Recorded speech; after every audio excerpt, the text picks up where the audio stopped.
예, 안녕하세요. 저는 아틀란타에서 부동산을 하고 있는 권순상이라고 합니다. 지금 미국에서 부동산 거래를 하고 있는데 한국에서 이걸 보시는 분들도 있을 거예요. 근데 한국에서 생각하는 부동산 거래라는 거는 뭐 동네에 있는 아파트 팔고 집 팔고 집 렌트하고 주로 이런 거를 생각하실 텐데 여기에서도 그런 거는 하고 있는데 여기에서 저희가 하고 있는 부동산 거래는 조금 더 범위가 넓어요. 그래서 저희가 미국에서 지금 하고 있는 부동산 거래가 어떤 것들이 있는지 그런 걸 먼저 잠깐 설명드리겠습니다. 일단 부동산 에이전트들이 하는 거래의 종류가 몇 가지가 있는데 누구나 다 알고 계시는 게 주택 거래. 그래서 뭐 주택이라고 그러면은 뒤에서 다음 페이지에서 또 설명드릴게요. 그거는. 그 다음에 커머셜 쇼핑몰 이런 건 투자용으로 내가 돈을 투자를 해서 거기에서 나오는 렌트비로 내 인컴을 만드는 거 이런 커머셜 쇼핑몰들 거래도 저희가 하고 있고요. 그 다음에 오피스 건물이라고 그러면은 다운타운에 있는 뭐 하이라이즈 빌딩 그런 큰 걸 생각하시는 분들도 있을 텐데 지역별로 1층, 2층, 3층, 4층 정도. 여기서는 보통 4층 이하를 로우 라이즈라고 합니다. 그런 정도의 오피스 건물 거래도 하고 있고요. 아직은 안 해봤지만 다운타운에 있는 뭐 30층, 40층, 50층짜리 그런 큰 오피스 거래도 하고 싶고요. 근데 아직은 안 해봤습니다. 그것까지는. 그 다음에 많이들 또 하고 있는 게 땅을 거래하는 거예요. 한국에서는 땅을 거래할 때 주로 뭐 집에 붙은 땅이라든지 아니면은 조그만 이런 땅 거래를 생각하시는데 여기는 땅이 넓다 보니까 보통 에이커로 얘기를 합니다. 원 에이커가 여기서 얘기하는 게 한국 평수로는 약 1200평 그 정도 되는 거고요. 그리고 원 에이커에 들어갈 수 있는 뭐 집도 있고 쇼핑몰도 있고 뭐 여러 가지 비즈니스도 들어갈 수 있는 그런 땅 거래도 하고 있고요. 그 다음에 웨어하우스 거래도 요새 많이 하고 있습니다. 웨어하우스는 뭐냐 하면은 창고형 건물인데 무슨 유통센터가 들어간다든지 아마존 물류센터가 들어간다든지 아니면 좀 작은 회사들이 지역별로 창고들이 다 필요해요. 여기가 땅이 하도 넓다 보니까 전체를 어느 한 군데 창고에서 다 배달을 할 수가 없어요. 또 지역별 창고가 다 필요합니다. 회사별로. 그래서 그런 창고 거래들도 하고 있고요. 그 다음에 요즘에 또 한국에 무슨 현대나 SK 이런 회사들이 조자주에 많이 들어오다 보니까 새롭게 거기에 하청업체들이라든지 세컨 하청업체라든지 이런 회사들이 들어오는데 이런 회사들이 찾는 거는 주로 공장입니다. 그래서 저희가 공장 거래도 하고 있고요. 그 다음에 현재까지 많이 하고 있는 거는 비즈니스를 포함한 부동산 거래입니다.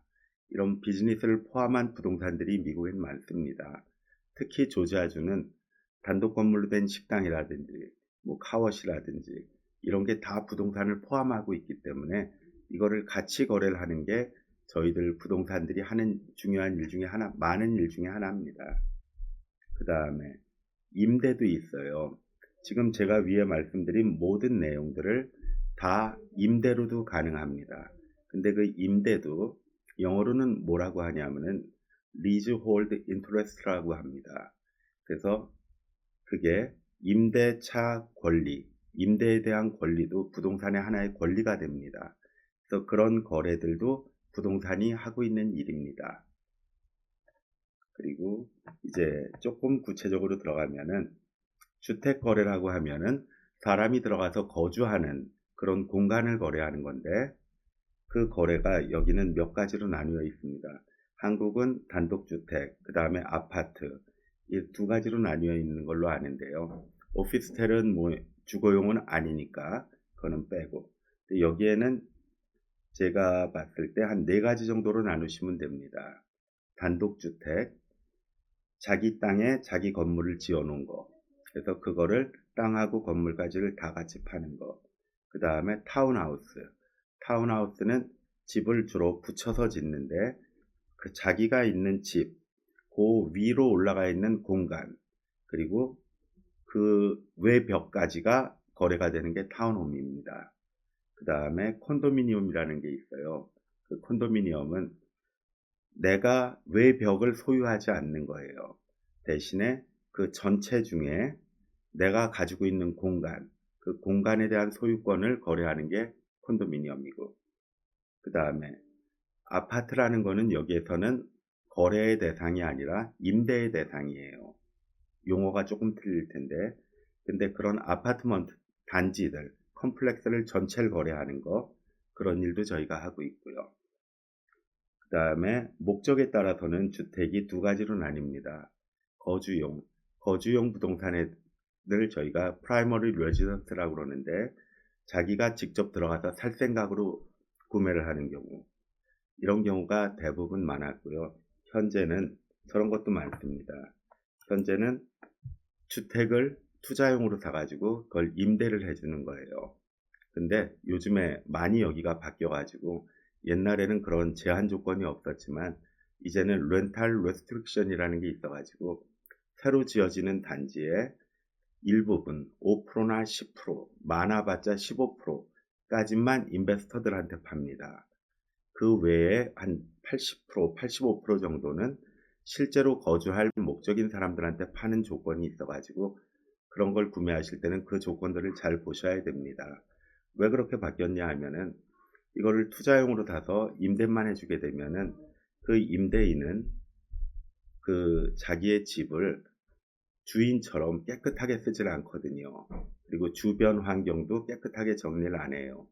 그러면은 그 서브디비전, 그 컴플렉스 전체의 가치가 좀 떨어지기 때문에 HOA, 홈오너 어소시에이션이라는 데에서 그런 걸 방지하기 위해서 임대주택의 퍼센트를 낮춰놨습니다.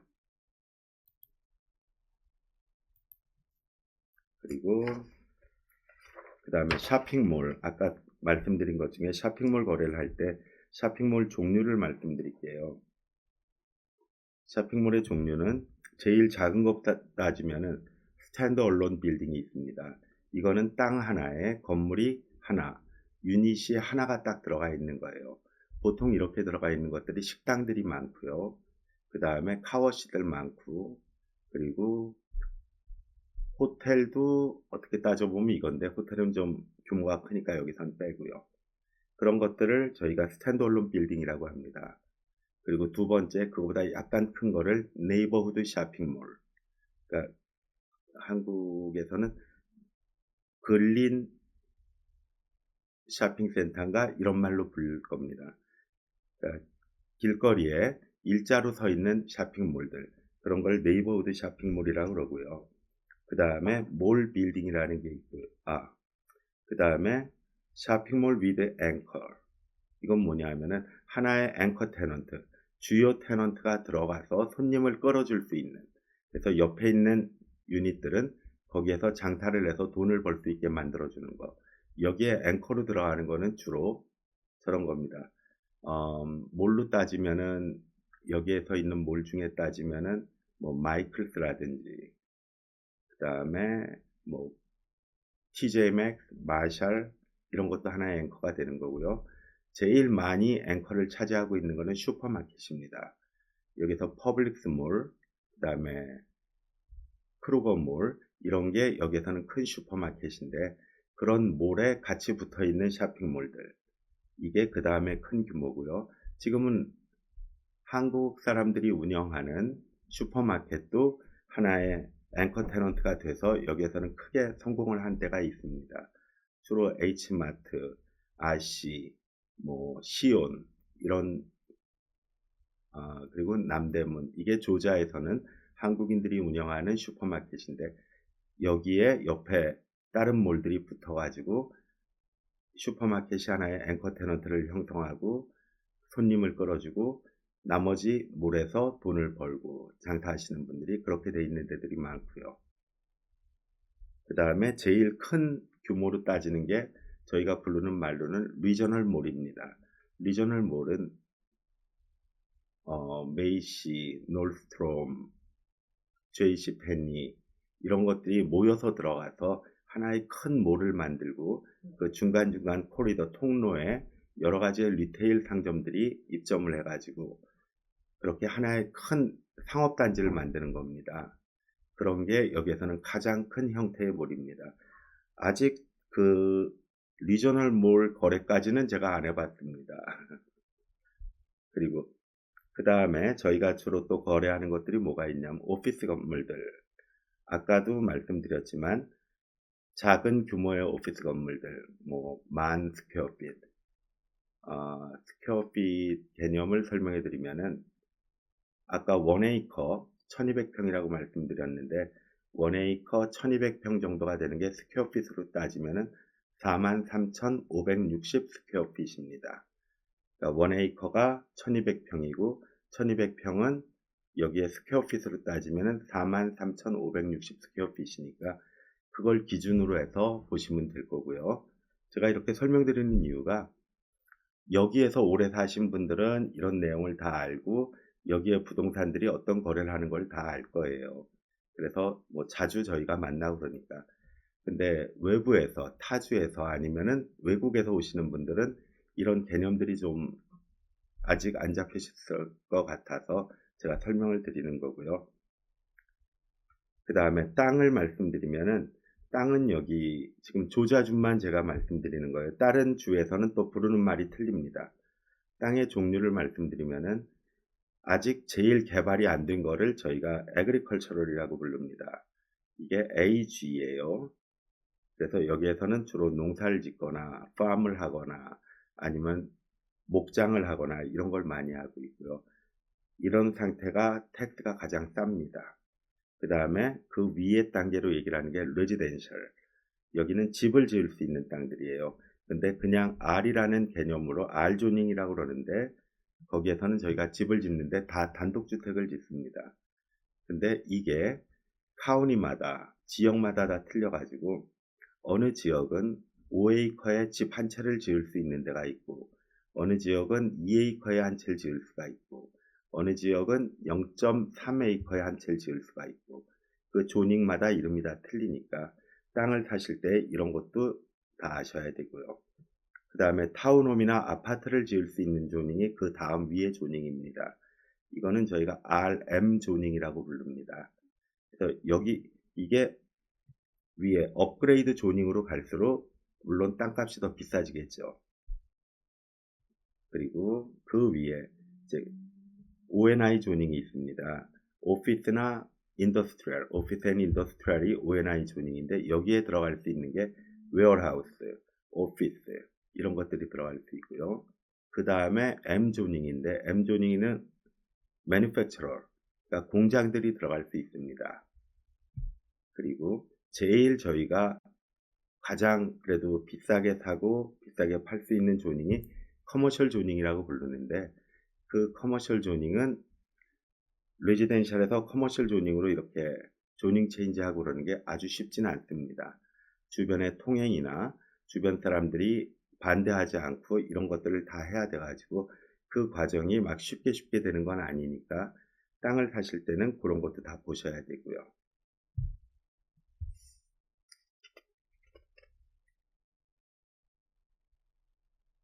그리고 그 다음에가 임대를 먼저 말씀드릴게요. 지금 얘기한 모든 이런 부동산 거래에 대해서 임대로 하는 것도 다 부동산이 한다고 그랬잖아요. 왜냐하면 그 땅에 대한 임대 이것도 하나의 부동산 관련된 거라 이것도 라이센스가 없이는 거래가 안 됩니다. 그래서 이것도 다 에이전트가 하는 거고요. 한국에서는 혹시 이런 게 있을 수 있습니다. 오피스를 렌트해 줬어요. 10년, 20년. 그러면은 그 렌트에 대한 부동산 커미션이 좀 작을 수도 있을 겁니다.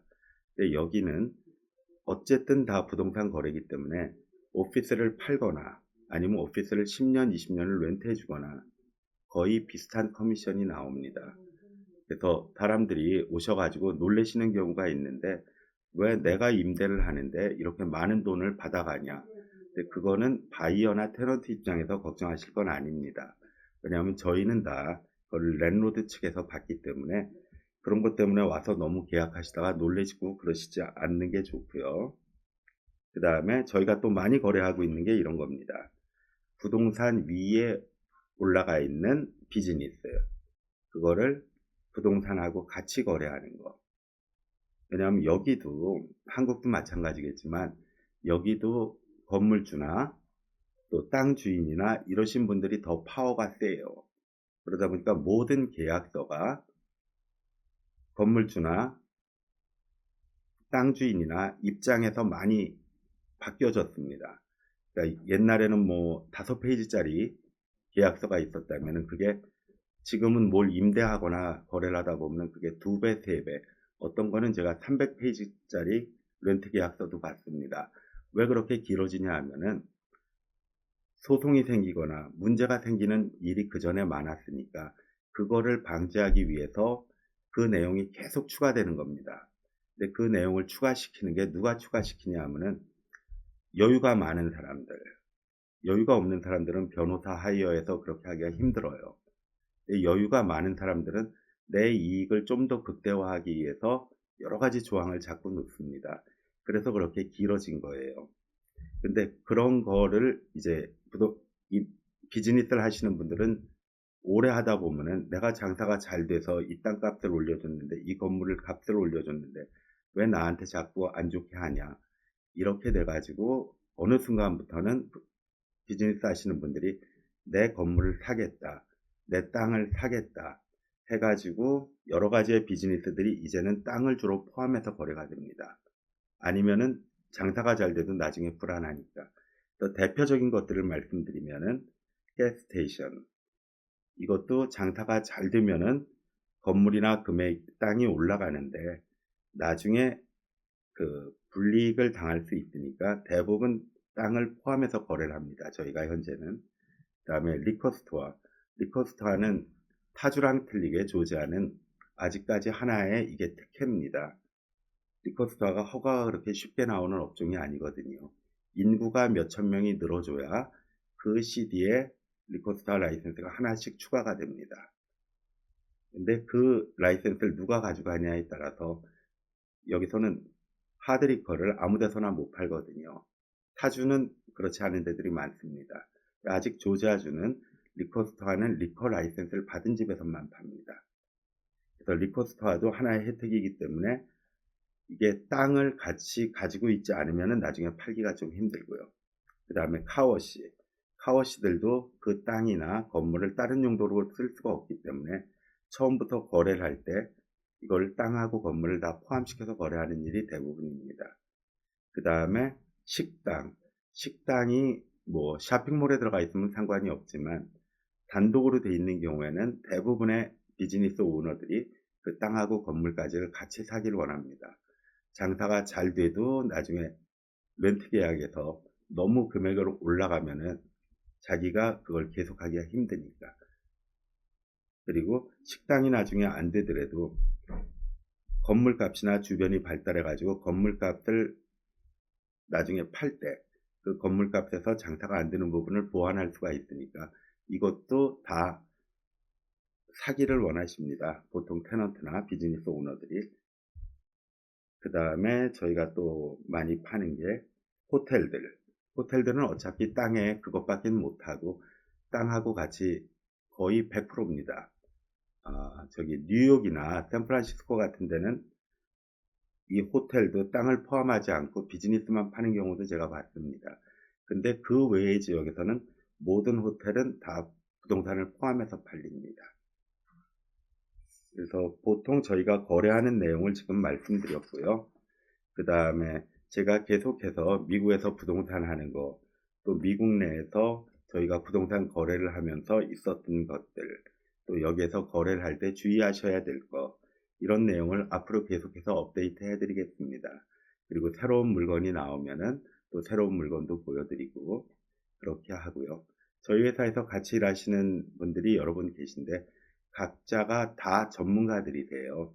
그래서 궁금하신 거나 뭐 원하시는 매물이나 팔기를 원하실 때는 저희 쪽에 연락을 주시면은 저희는 다 같이 의논해서 어떻게 하면은 좀 더 좋은 방법으로 거래를 할 수 있을까? 그거를 의논해서 하고 있으니까 연락들 많이 부탁드리고요.